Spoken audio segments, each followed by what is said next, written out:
Kita akan bersama-sama menjayakan majlis peluncuran program Nadi Ilmu Amalan Membaca Nilam peringkat SK Laut Besar Tulis. Setelah peluncuran program Nilam dekat sekolah yang tercinta, kami memohon agar kerana Engkau berkatilah dan permudahkanlah segala urusan kami dalam melaksanakan amanah yang terpikul di bahu kami.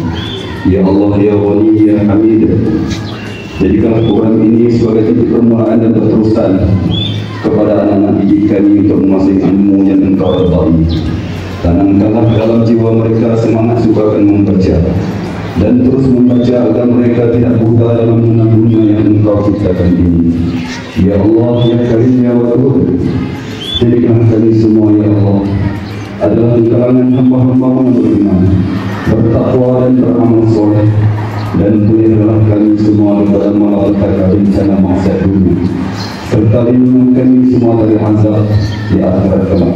Jadi kita teruskan lagi dengan majlis peluncuran program Nilam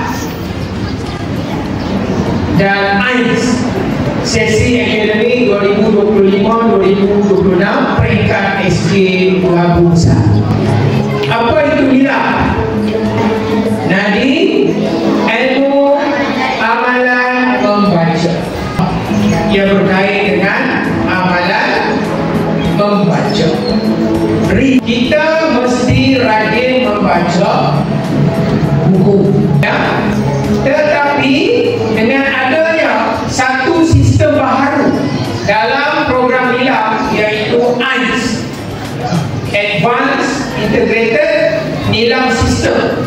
AINS, misalnya kan Cikgu Nur Masita selalu heboh-hebohkan tu, ya, yang mana perekodannya selain daripada buku Nilam, kita perlu rekod dalam sistem online, iaitu kepada AINS. Jadi jangan lupa, ya, teruskan merekod dengan bantuan ibu bapa. Kalau ibu bapa tidak jelas, rujuk guru PSS kamu siapa, dan hendak jadi pandai ataupun cerdik, tidak ada jalan pintas. Kamu kena rajin membaca. Bacalah surat khabar ke, buku teks pun boleh, majalah, ya, dan buku-buku cerita yang banyak kita boleh dapat. Kalau tidak secara fizikal, kita boleh ambil dalam talian, online. Mudah sekarang ini, nak dengan tak nak saja. Dan percayalah, siapa yang rajin membaca, beliau akan berjaya dalam hidup dia. Jadi dengan lafaz Bismillahirrahmanirrahim, cikgu merasmikan majlis peluncuran program Nilam AINS sesi akademik 2025-2026 SK Labu Besar tahun 2025-2026. Sekian, terima kasih. Sambutlah seruan, jadikan membaca gaya wawasan.